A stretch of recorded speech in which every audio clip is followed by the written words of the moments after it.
Today's question is, what is the difference between active imagination and simple fantasy?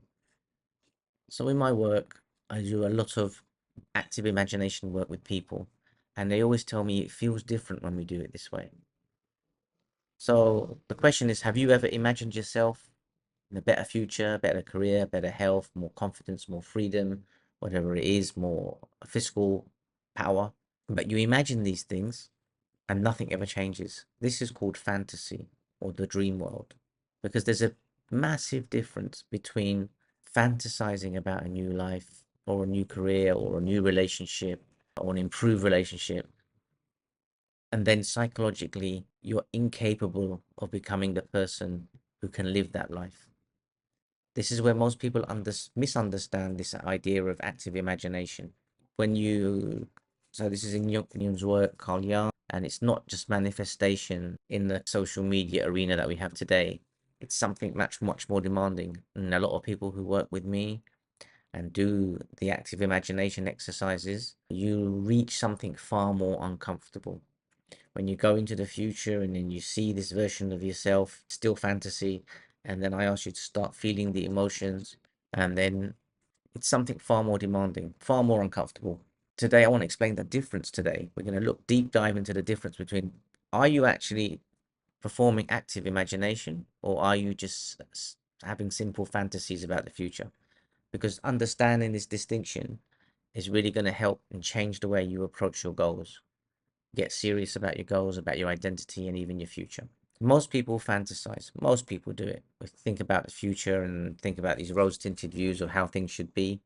It makes you warm, it makes you fuzzy, can be entertaining, can be exciting. You can imagine that you're going to be successful, respected, wealthy, confident. Name your superlatives or whatever you want to name, the qualities that you're going to have in the future. But if you notice, in that way, you're just usually watching yourself. You're just seeing the person over there, like in a movie, and you're seeing yourself in this arena or in this role, because that fantasy is something you're not taking part in. You're observing it. When you finish the fall, just like your YouTube clips or your Netflix, you turn it off, you leave, and then you go. And then you wake up your next morning and you don't know whether you dreamt it or whether you fantasized it, because that's a very passive way of imagination and it doesn't have an impact in your real life.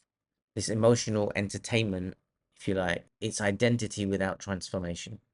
It's identity. You've identified something and you have no will and no goal, no plan to transform.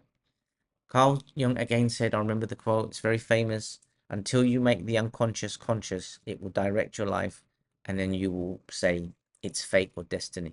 Most fantasies never reach the unconscious deeply enough to alter behavior. It's very surface level, very much like I say, it's just this movie that's been played in the background or in front of you, and you can't change. The idea of this active imagination, it opposed to fantasy, it's about psychologically rehearsing what life will be like. It's actually being in the role. In a simple fantasy, you wish; in active imagination, you become. That's the difference. So then that's where the coaching gets really difficult. When you work on this, the coaching gets very difficult, because you're not merely hoping for the future, you're actually living that for maybe 1 or 2 or 3 minutes in the coaching session. And then for a few hours, you start to think inside that person you're going to be in the future. And then you might start to see how tough it's going to be again when you walk around, and then you start to actively observe people doing that role, and then you can see how tough it is, and then how you would do it differently. And this is where it becomes much more than just a fantasy. The neuroscience and stuff that's going on in your brain starts to support you, and your brain starts to respond to these vividly imagined emotional experiences, because you're no longer the watcher of the movie. Now you're the actor in the movie, and it's very similar to these real experiences that you might have on a day in, day out basis. So that means your imagination can literally become your training ground for your identity. So if you take a minute with me and just look at this example. So someone comes in and they want a promotion and they want to be a senior person in their organization. And then you ask them to think about it. What role is it? Start to look at it. How are you going to feel? And then you start to say, let's press a time machine and go into the future and let's see that person. And then you take them from that bit, which is the fantasy, and then you start to ask them questions of, well, what does it feel like? What are you thinking? How are you behaving around people? And we've done a bit of work on ego driven and essence driven goals. So then you start to eke that out as well. And then they start to realize I'm doing this for the prizes, the status, or whatever it is. And then you can start to see that they don't feel the value in it. And immediately from this point on, they start to look at the essence points. Why am I really doing this? And then it becomes a bit more purer. And then the emotions and the thinking and the drive starts to become alive. And this is the sensory difference. The fantasy and the active imagination, there's a difference in sensory depth. Once you start to really actively imagine the depth of your five senses, it's going to be much deeper. In fantasies, you might see your success, you might see what else happens around you. But in active, when you actively imagine it, you start to feel your posture. How will you stand? How will you walk? You start to hear the conversations. You might experience emotional pressure. You might notice the confidence in that person. It's you in the future. You might notice the discipline that person has. And then that makes you feel, well, I'm not there yet. And then you start to change today. You ask yourself questions like, how does this future version of myself speak? And then you think about how they're speaking and their vocabulary and their style, and you realize that you've got work to do. How do they walk into the room? Do they have aura? And then that person, when they walk into the room, everyone is wanting to listen to them speak. What standards do they tolerate? What standards are unacceptable for the version of yourself that is that leader? What habits, bad habits, have disappeared from their lives? What relationships have changed? That's where active imagination becomes very uncomfortable. And some people say, that's I can't do it. I need to reset myself. I need to rethink. But if you do it and you want it, this is where you have to go. Because if you imagine the future is going to be real, your current behavior is basically dictating the where you're going to end up. Because your behavior is dictated either by your conscious or your unconscious. And until you make your unconscious conscious and deal with it, your behavior is you're going to say that, well, that's life dealt me those cards. That's not right. And that's kind of like, if you take anything away from this episode today, just remember the privilege of one life on planet Earth is to become, to discover and to become who you truly are. Not what your ego wants you to appear to be, but who you truly are. Fantasy might ask you, this is true, this is nice, isn't it? But your active imagination will ask you, if this is future self is real, what do I have to do today? And then a lot of the work that we do in coaching is then joining the dots between today and that 10-year version of yourself. It's no secrets, but the work is difficult. If you do the work, the success comes like second nature then. Once you've answered that question, what am I going to do now? You immediately have changes in the way you communicate, the way that your standards are going to improve, your routines change, your relationships change, and your decision making changes. And then you start to be, sometimes some parts of your brain might be uncomfortable with your own new decision making. But if you imagine yourself becoming a leader and then you begin practicing leadership right now, if you imagine yourself becoming healthier, your eating habits change right now. If you imagine yourself becoming more confident, then you begin accepting discomfort right now and standing up to the discomfort. So if you look at someone or an example where they're avoidant of conflict, and then they come to the coaching and then they go to the same situations and then they stand up to something they previously wouldn't be able to. The example I like to give is, if you have your confidence knocked, your performance goes down because someone has been critical or someone has been difficult or toxic. So in the leader that you want to become, they don't behave like that. They don't change the way that they behave. They don't change their style or their standards at all. They maintain them even if people are trying to knock their confidence, and they stand up for it. And that's the transformation that you see. Really, really simple.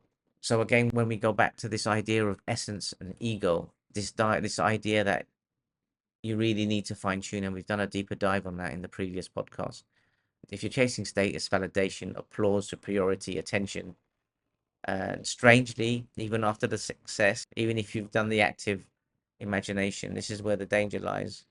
You've done the active imagination, but it's ego driven, you still feel empty because the imagination was fragmented and not from that deeper inner self, that inner essence that you have.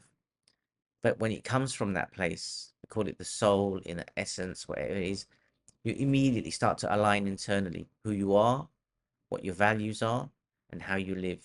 So how you lead will be aligned with what you do. And when that alignment happens, people who work with me, they often say, I feel fulfilled. I feel clear, clarity. They use these words that are they've never had in their lives. Perhaps before they were teenagers, before they lost this innocence, but now the innocence returns. People will do anything, no matter how absurd, to avoid facing their own souls. This is what this is, I think, a statement. I think Carl Jung said something like that. You do anything, you would just not face those deepest, darkest secrets. That place where if you go there to get to get a diamond out, you're gonna have to pull out a lot of mess as well. And people don't want to go there. But if you actively imagine the future that you want and you think you can get, then you have to face this mess, this your own difficulties that you've had, but you face them and then you grow from them. Because sometimes within those twisted or cracks in your soul, this is where you find the beauty of yourself. Once I succeed, I'll believe in myself. This is because you never sustain transformation. Once I lose weight, I'll feel confident. Once I get the opportunity, I'll become disciplined. This is all the mess that you're going to be pulling out of your soul, and this is all wrong way around. So the statements, even if you read those statements back to front, I'll believe in myself and then I'll succeed. I'll act confident and then I'll lose weight. I'll become disciplined and then I'll get the opportunities. Active imagination just turns it on its head. Identity first, behavior second, results third.